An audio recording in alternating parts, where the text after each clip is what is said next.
Hello students, Hind institute of commerce में आपका स्वागत है। पिछले लेक्चर में हमने कुछ बेसिक टर्म्स सीखी थी और आज जो हम टॉपिक लेकर के चल रहे हैं वो कुछ बेसिक कंसेप्ट्स वो लेकर के चल रहे हैं कि अकाउंट्स के बेसिक कंसेप्ट क्या हैं। सबसे पहले जो अकाउंट्स की, जो बुक कीपिंग की एक बरसों पुरानी मान्यता है कि पहले लिख और पीछे दे, भूल पड़े तो कागज़ से ले। तो जनरली क्या होता था कि पहले के ज़माने में जब जनसंख्या कम थी तो उस वक़्त व्यापारी जो बिजनेसमैन था अपने जो भी छोटे मोटे सौदे होते थे तो उनको वैसे ही मेमोरी में याद कर लिया करता था, उसको याद रह जाती थी। इतने ट्रांजैक्शन होते नहीं थे, इतने लेन देन होते नहीं थे। जब जैसे जैसे जनसंख्या बढ़ी, रिक्वायरमेंट्स बढ़ी, तो वैसे वैसे अकाउंट्स की आवश्यकता भी बढ़ गई। और उस आवश्यकता को देखते हुए कि पहले तो अपने एक गांव में ही, छोटे से गांव में ही सारे लेन देन होते थे, एक शॉप खोल करके बैठ गए। जैसे जैसे समय बढ़ता गया और ट्रांसपोर्टेशन बढ़ते गए तो यही जो बिज़नेस था वो एक ज़िले से दूसरे ज़िले, एक राज्य से दूसरे राज्य, इस तरीके से इंटरनेशनल लेवल तक ये बिज़नेस लोगों के बढ़ गए। ऐसी कंडीशन में ये याद रखने वाली बात जो थी वो ख़त्म सी होने लगी। तो इसलिए क्या है, इनके अकाउंट मेंटेन रखने की ज़रूरत पड़ने लग गई। तो इसी को देखते हुए कुछ नियम, कुछ सिद्धांत बनाए गए, तो जिनमें हमने कुछ बेसिक सिद्धांत यहाँ पर बोर्ड पर लिखे हैं। तो ये बेसिक कंसेप्ट वो हैं जो अकाउंट्स के सिद्धांत को बताते हैं, उनके नियम को बताते हैं। और इन नियमों को सब लोगों ने मान्यता दे रखी है। इसी नियमों के आधार पर लोग अपने अकाउंट्स को मेंटेन करते हैं। इसीलिए इसका नाम क्या है, लेखा शास्त्र, अकाउंटेंसी रखा गया। शास्त्र का मतलब जैसे ज्योतिष शास्त्र हो गया, विज्ञान का है जैसे वनस्पति शास्त्र है। तो इनमें क्या है, शास्त्र का मतलब कि इन शास्त्रों के अंदर उनके रूल्स और रेगुलेशन बताए गए हैं कि किस तरीके से अकाउंट्स को हमें मेंटेन करना है, क्या नियम अपनाने चाहिए, किस सिद्धांत को अपनाना चाहिए। तो आज वही हम देखते हैं कि इनके सम बेसिक कंसेप्ट क्या क्या हैं। तो पहला कंसेप्ट हमने लिया है सेपरेट बिजनेस एंटिटी कंसेप्ट। इसको आप लिख लो, सेपरेट बिजनेस एंटिटी कंसेप्ट। इसका मतलब क्या हुआ, सेपरेट बिजनेस एंटिटी कंसेप्ट का मतलब, सेपरेट का मतलब अलग, बिजनेस एंटिटी कंसेप्ट इसका मतलब ये हुआ जब भी कोई प्रोप्राइटर या बिजनेसमैन कोई बिजनेस चालू करना चाहता है तो वो सबसे पहले बिजनेस के अंदर अपनी क्या लगाएगा, कैपिटल लगाएगा। तो जब भी वो कैपिटल लगा करके कोई बिजनेस चालू करता है तो हम उसको क्या समझेंगे, बिजनेस से उसको अलग समझेंगे। मतलब प्रोप्राइटर और business both are separate entity. कहने का मतलब क्या हुआ कि जो प्रोप्राइटर ने बिजनेस लगाया है तो बिजनेस लगाए बाद में बिजनेस उसी का है, लेकिन हम उसको एज ए अलग स्वतंत्र फ्रीडम, उसको अलग यूनिट मानेंगे कि ये सेपरेट, बिल्कुल सेपरेट है और ये बिजनेस भी उसी का है। तो हम यहाँ क्या करेंगे कि बिजनेस को अलग समझेंगे और प्रोप्राइटर को अलग समझेंगे। तो इसीलिए हमने ये क्या लिखा, सेपरेट बिजनेस एंटिटी कंसेप्ट। मान लो यहाँ पर सपोज राम ने एक बिजनेस खोला, राम एंड कंपनी। तो यहाँ राम जो है ये अलग है, ये प्रोप्राइटर है।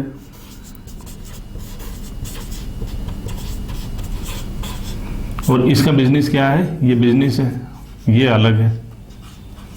तो ये both are separate entity, both are separate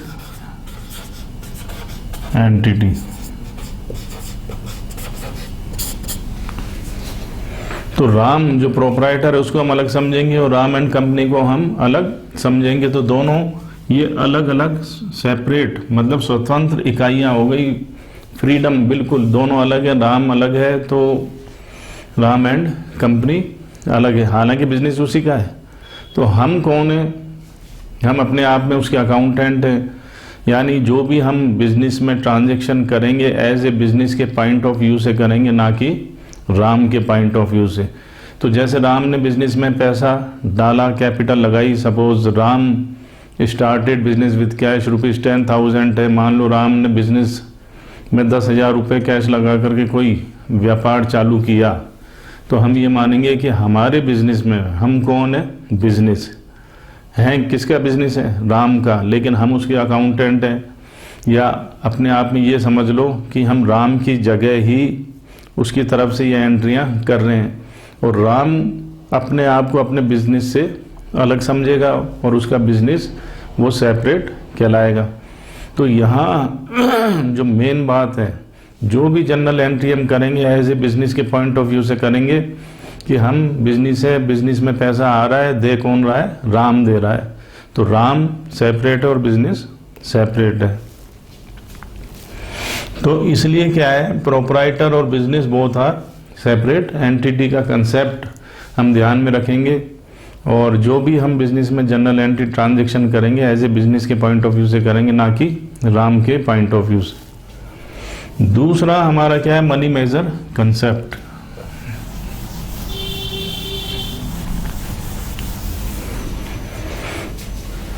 देखो ये मैं आपको पहले भी मैंने कहा थोड़ा थोड़ा ओवरव्यू दे रहा हूँ ताकि आपके कुछ समझ में आ जाए। ज़्यादा थ्योरी के चक्कर में हम अभी पढ़ना नहीं चाह रहे, क्योंकि हमें प्रैक्टिकल की ओर ज़्यादा ध्यान देना है। थ्योरी तो थोड़ा बहुत पढ़ करके भी हमारा काम निकल जाएगा, एक थीम उसकी समझ में आनी चाहिए, बेसिक कंसेप्ट उसके समझ में आने चाहिए कि ये कहना क्या चाह रहे हैं। तो यहाँ मैंने आपको सेपरेट बिजनेस एंटिटी का कंसेप्ट समझा दिया। उसके बाद है मनी मेजर कंसेप्ट। तो मनी मेजर कंसेप्ट क्या कहता है, मनी मेजर का मतलब कि जो भी ट्रांजेक्शन हम कर रहे हैं वो उसको हम किस में नाप लें, किस में, मनी में मेज़र कर लें। जो भी हमारे ट्रांजेक्शन है वो मनी मेज़रमेंट उसका हम कर सकें। वो ट्रांजेक्शन ऐसा होना चाहिए, ऐसा नहीं कि जिसको हम मनी में कन्वर्ट और मनी में नाप ही नहीं सकें, उसका मेजरमेंट हम मनी में कन्वर्ट करके नहीं कर सके, तो वो हमारे लिए क्या कहलाता है, जिस ट्रांजेक्शन को हम मनी में कन्वर्ट कर लें या मनी के रूप में उसको नाप सकें या मनी में उसकी वैल्यू निकाल सकें, तो वो कंसेप्ट क्या कहलाएगा, मनी मेजर कंसेप्ट। तो मनी मेजर कंसेप्ट को ही हम अकाउंटिंग में लाते हैं, वरना दूसरे अगर वो मनी मेजर में हम उसको कन्वर्ट नहीं कर सकते तो हम उसको अकाउंटिंग में रिकॉर्ड नहीं करते हैं। तो हमारे लिए इम्पॉर्टेंट बात यहाँ क्या हो गई, मनी मेजर कंसेप्ट, जिसको हम मनी के रूप में कन्वर्ट कर सकें, नाप सकें और उसका मूल्य वैल्यूएशन कर सकें। अब मान लो कोई ये कहता है कि हमारे स्टॉक में रॉ मटेरियल मान लो 10,000 टन पड़ा है, 100 कुर्सियाँ पड़ी है बिजनेस में, 500 फर्नीचर पड़ा है, 500 फर्नीचर का मतलब टेबल कुर्सियाँ 500 पड़ी हैं और 10 ट्रक हैं। तो इनको कोई जोड़ करके उसकी कोई कैलकुलेशन बताओ, तो इसकी कोई कैलकुलेशन हम निकाल नहीं सकते जब तक इसको मनी के अंदर रूप में कन्वर्ट नहीं कर सकेंगे। जब उसको मनी के रूप में कन्वर्ट, उनका वैल्यूएशन हम निकाल सकते हैं, तो हम उसको जोड़ करके हम ये बता सकते हैं कि हमारे पास कितने का स्टॉक पड़ा है, कितना माल हमारे पास पड़ा है।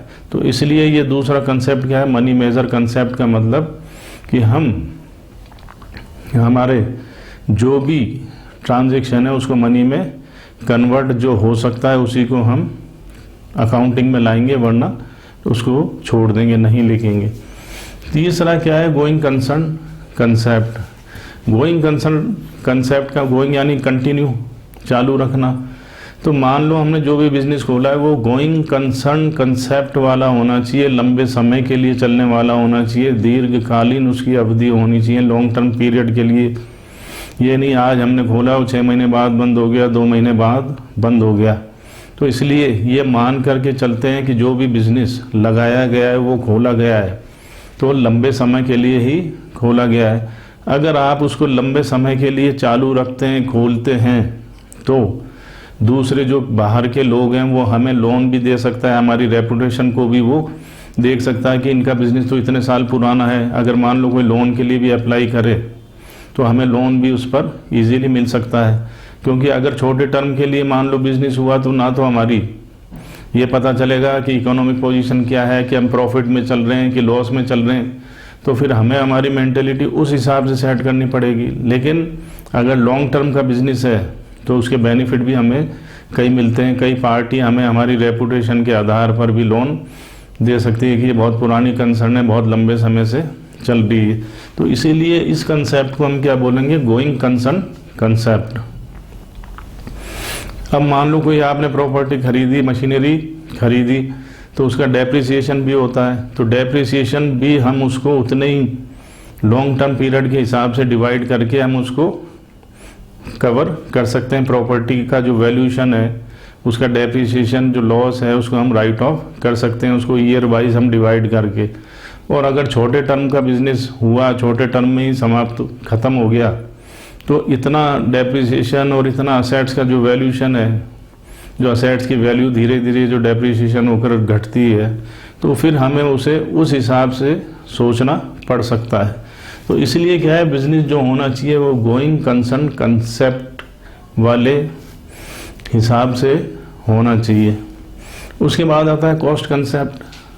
तो कॉस्ट कंसेप्ट का मतलब क्या हुआ कि मतलब कि जो भी चीज़ हम बिजनेस के लिए परचेज कर रहे हैं, तो वो हमें किस बेस पे दिखानी है, कॉस्ट के बेस पे, ना कि बाजार की कीमत पर। मतलब जिस वैल्यूएशन में, मतलब जिस चीज़ को हम खरीद के ला रहे हैं और जो उसका मूल्य जो हम परचेज करके ला रहे हैं, जो उसकी कॉस्टिंग है, तो हमें उसी के बेस पर उसको दिखाना है। किस में, बैलेंस शीट में। तो बैलेंस शीट क्या है, बैलेंस शीट बिजनेस की आर्थिक पोजीशन, जो इकोनॉमिक कंडीशन है, वो शो करती है बैलेंस शीट। तो ये आप आगे चल के पढ़ेंगे कि बैलेंस शीट क्या होती है। तो कहने का मतलब क्या है, balance sheet economic position show करती है किसी भी बिजनेस की। तो उसमें हम अगर असेट्स को दिखाएंगे तो उसकी कॉस्ट वैल्यू के आधार पर दिखाएंगे, ना कि उसकी बाजार वैल्यू के आधार पर दिखाएंगे। तो इसीलिए ये कंसेप्ट क्या कहता है, कॉस्ट कंसेप्ट। अब मान लो कोई मशीन हमने लगाई, तो उसकी स्थापना में जो भी लगाने के खर्चे होते हैं, तो वो भी हम उसी में उसको जोड़ देंगे, जिसको हम एस्टेब्लिशमेंट एक्सपेंसेस बोलते हैं। तो इस तरीके से ये ध्यान रखना है कि जो भी हम मशीनरी या जो भी असेट्स परचेज कर रहे हैं, उसको कॉस्ट, जो उसकी कॉस्ट है, जो हमने खर्चा किया है कॉस्ट पे, और जो उसके एस्टेब्लिशमेंट पे जो खर्चा किया है, वो जुड़ करके जो उसकी कॉस्टिंग आ रही है, तो उसके आधार पर हम उसको बैलेंस शीट की असेट साइड में दिखाएंगे। ये नहीं कि बाजार में उसका क्या वैल्यू है, उस आधार पे हम उसको दिखाएंगे। अब मान लो हमने असेट्स कोई 2 साल पहले 50,000 में खरीदी और आज उसकी वैल्यू 70,000 है, तो ऐसा नहीं है कि हम उसकी वैल्यूशन 70,000 दिखा दें, बढ़ा करके चेंज कर दें, तो वो चेंज नहीं होगी। तो जो वैल्यूशन हमने दिखा दिया, जो हमने परचेजिंग दिखा दी उसकी, जब हमने उसकी खरीदी थी कॉस्ट प्राइस, तो वही कॉस्ट प्राइस हम बैलेंस शीट में शो करेंगे। तो इस तरीके से ये कंसेप्ट हमारा क्या हुआ, कॉस्ट कंसेप्ट हुआ।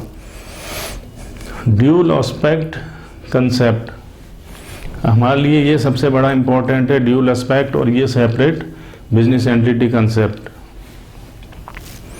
ड्यूल एस्पेक्ट कंसेप्ट क्या कहता है, जैसे कि मैंने शुरू में बताया था कि 1494 में लुकास पेसियोली नाम के जो एक पादरी हुए थे इटली के, तो उनने एक सिद्धांत प्रतिपादित किया था। वो एक सिद्धांत लाए थे डबल एंट्री सिस्टम का। तो आज भी book keeping is based on double entry system. किस बेस पे आधारित है book keeping, double entry system पे। तो मैंने आपको बताया था ट्रांजैक्शन का मतलब लेन और देन। तो लेना और देना, अगर मैंने किसी को 500 रुपये दिए तो उसने मेरे से 500 रुपये लिए। तो यहाँ कहने का मतलब क्या हुआ, एक ही अमाउंट अगर मैंने दिया तो दूसरे ने लिया, अगर किसी ने मुझे दिया तो मैंने लिया और उसने मुझे दिया। तो ये लेन और देन मतलब कोई भी ट्रांजैक्शन होगा उसमें 2 अकाउंट इफेक्ट होंगे। तो एक तो लेने वाला होगा और दूसरा देने वाला होगा। तो इसी को हम क्या बोलते हैं, ड्यूल। ड्यूल का मतलब डबल। तो ये क्या है, हिंदी में बोलेंगे दोहरा लेखा सिद्धांत। तो इस दोहरा लेखा सिद्धांत को किसने प्रतिपादित किया, कौन लाई है, लुकास पेसियोली। तो उनने 1494 में ये सिद्धांत बताया कि कोई भी ट्रांजैक्शन होगा तो उसमें 2 अकाउंट इफेक्ट होंगे, एक लेने वाला और दूसरा देने वाला। तो इसीलिए बैलेंस शीट की जो हमारी इक्वेशन है वो क्या बनती है, assets is equal to liabilities plus capital.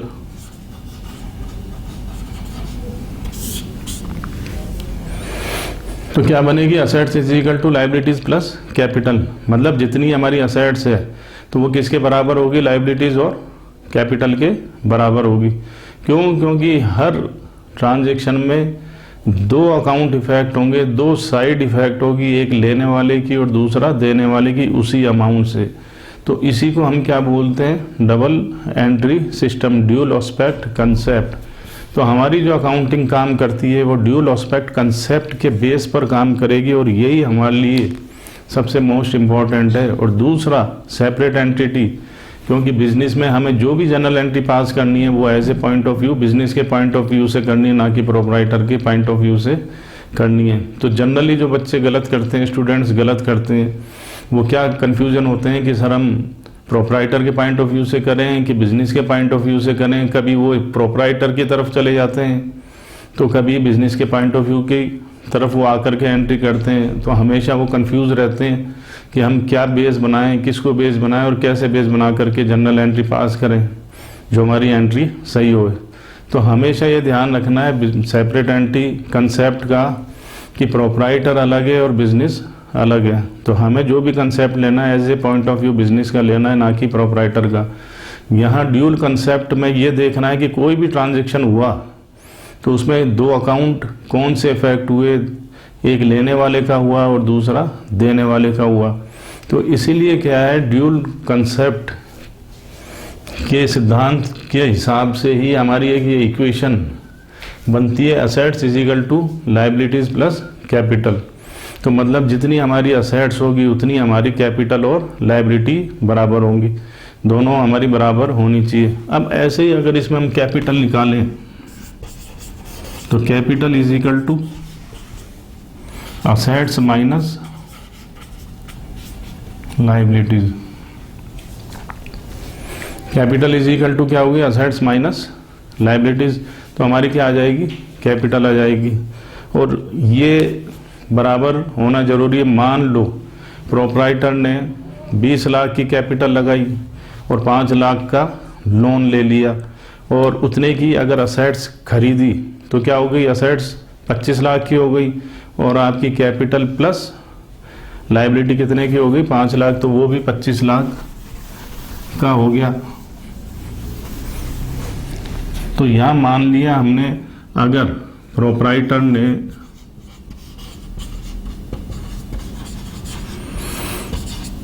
क्या करा, 20 लाख रुपए, 20 लाख रुपए से व्यापार चालू किया, वह 5 लाख रुपए लोन भी दिया। क्लियर। प्रोप्राइटर ने 20 लाख रुपए से व्यापार चालू किया, वे 5 लाख रुपए लोन भी लिया और बिजनेस में दिया उसने। तो हम क्या करेंगे, सपोज इसमें आप इंग्लिश में भी लिख लो। सपोज मान लो Ram started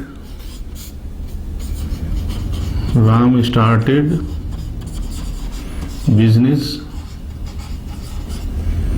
with cash rupees 20 lakhs and